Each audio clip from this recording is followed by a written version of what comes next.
Mesdames et messieurs, bonjour. Soyez les bienvenus pour cette nouvelle édition de notre journal de 15 heures au sommaire de l'actualité.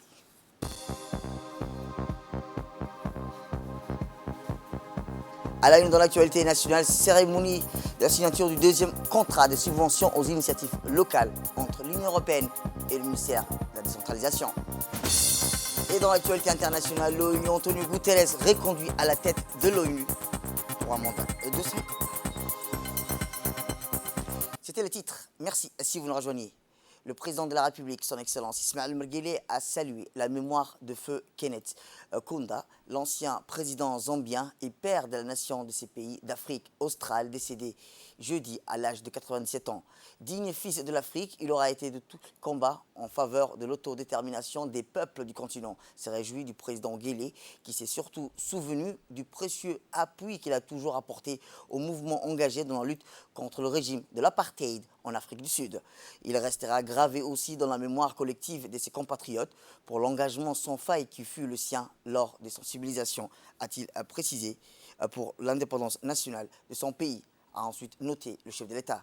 Fin stratège, il força l'estime également pour sa capacité exceptionnelle à anticiper les mutations politiques et des sociétés, a par ailleurs souligné le président Ismaël Omar Guelleh, exprimant ses condoléances attristées au peuple et au gouvernement zambien, ainsi qu'à la famille, aux proches et amis du défunt. Décédé suite d'une pneumonie, feu Kenneth Kaunda a été le premier président de la République de Zambie qui a acquis son indépendance en 1964, son indépendance de la Grande-Bretagne. Il reste à la magistrature suprême zambien jusqu'en 1991. Retour à Djibouti, où le ministre délégué chargé de la décentralisation, M. Qassim Haroun Ali, a présidé hier dans la salle de conférence de son département la cérémonie de la signature du deuxième contrat de subvention au titre de cette année 2021 entre les 5 conseils régionaux et l'Expertise France, l'agence d'exécution du programme d'appui à la décentralisation aux initiatives locales financées par l'Union européenne.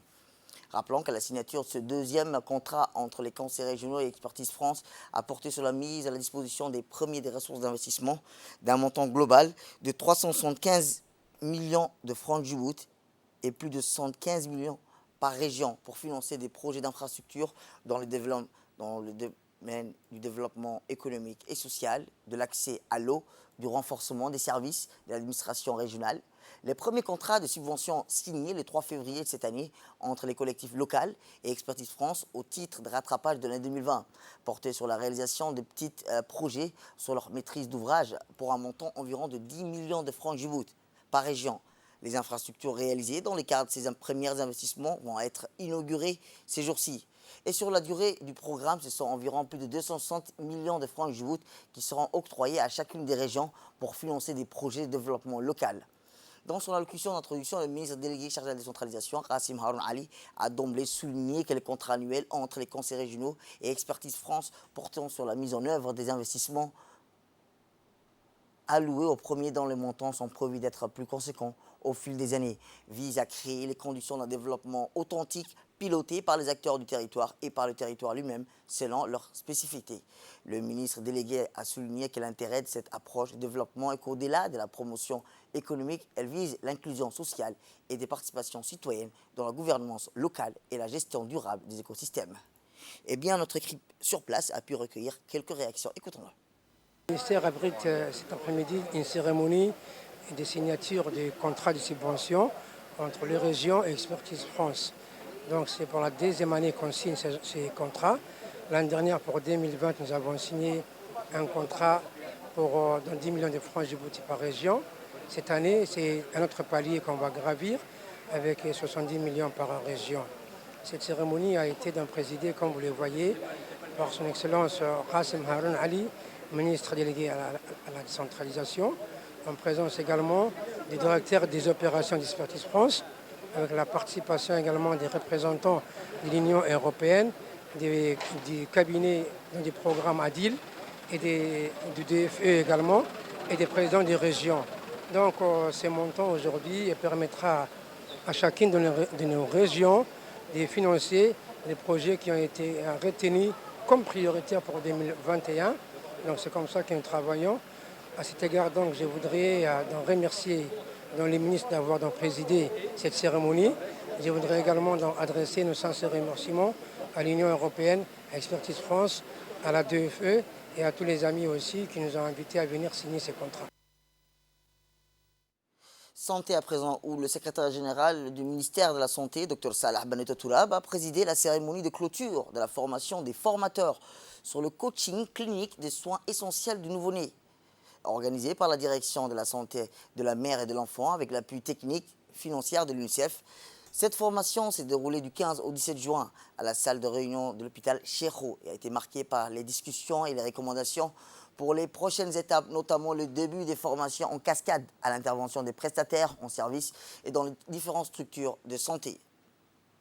Notons la présence du directeur général de l'hôpital Cheikho, M. Moussa Ibrahim Sougué, de la directrice de la santé et de la mère et de l'enfant, Mme Fatouma Ali Abdallah, des représentantes de l'UNICEF, Mme Deka Aboubakar Hadi, la directrice technique de l'hôpital Cheikho, Dr Etimiro Aden Oukié. Ce processus de formation des formateurs va sans doute renforcer les compétences des professionnels de santé, d'améliorer la santé néonatale, de réduire le taux de morbidité, mortalité natale. Cette formation est centrée sur la prise en charge de santé néonatale qui est incontournable pour ces professionnels de santé qui sont en première ligne pour assurer la consultation prénatale, l'accouchement en milieu hospitalier et la préparation et l'accueil de nouveau-nés.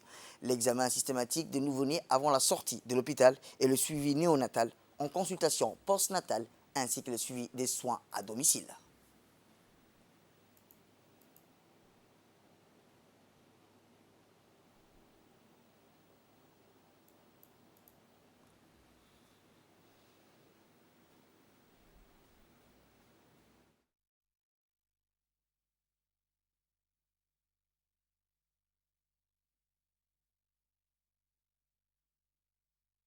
Eh bien, dans son intervention, le secrétaire général du ministère de la Santé a indiqué que la santé de la mère et du nouveau-né, ainsi que la réduction du taux de morbidité et mortalité maternelle néonatale, constituent une priorité majeure pour le ministère de la Santé. La formation que vous avez reçue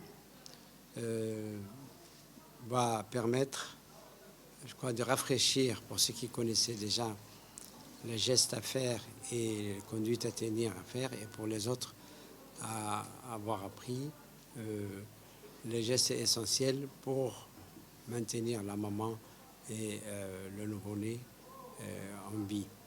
Je voudrais souligner que nos structures ne sont pas très nombreuses, mais ils doivent avoir le nombre nécessaire de personnel pour qu'on puisse prendre en charge la femme et le nouveau-né pour qu'il puisse venir dans le monde, donc dans de bonnes conditions, et qu'il soit surveillé de façon correcte et éviter ainsi comme disait Madame docteur, donc la mortalité à la naissance. Les premières heures, ce sont les heures essentielles. C'est là où il faut vraiment intervenir pour éviter qu'il y ait des séquelles ou alors la mortalité. Les compétences s'acquièrent sur le terrain. Je pense que la formation a été conduite sur le terrain. Je suis très heureux de voir comment vous avez pu travailler pendant ces 5 derniers jours. Et je remercie tous ceux qui ont rendu possible cette formation. L'hôpital Balbala qui a accueilli cette formation. Donc votre travail de formation n'est pas fini. Vous allez continuer, comme cela a été dit, donc, à former les autres personnels au niveau de chacune de votre structure pour qu'ils aient également à peu près les mêmes gestes que vous avez appris ici. Eh bien, tous les bénéficiaires ont tous déclaré, grâce à cette formation dédiée aux prestataires de soins néonatales, ils permettront d'améliorer significativement les compétences dans la prise en charge du nouveau-né à la naissance et pendant la première semaine de vie. La médecine moderne exige une perfection de jour en jour. Ça veut dire quoi? en médecine moderne, c'est la mise à jour des connaissances. Donc pour ça, il faut vraiment remercier ceux qui nous ont permis de faire la formation. Maintenant, par rapport à la formation, vous savez, on est dans un pays où la mortalité maternelle et néonatale est très élevée. Qu'est-ce qu'on doit faire? La première des choses, il faut qu'il y ait des personnels. Deuxièmement, c'est la mise à jour. Donc, pour ça, nous sommes venus faire cette mise à jour qui nous a permis vraiment d'avoir des connaissances récentes sur la prise en charge du nouveau-né.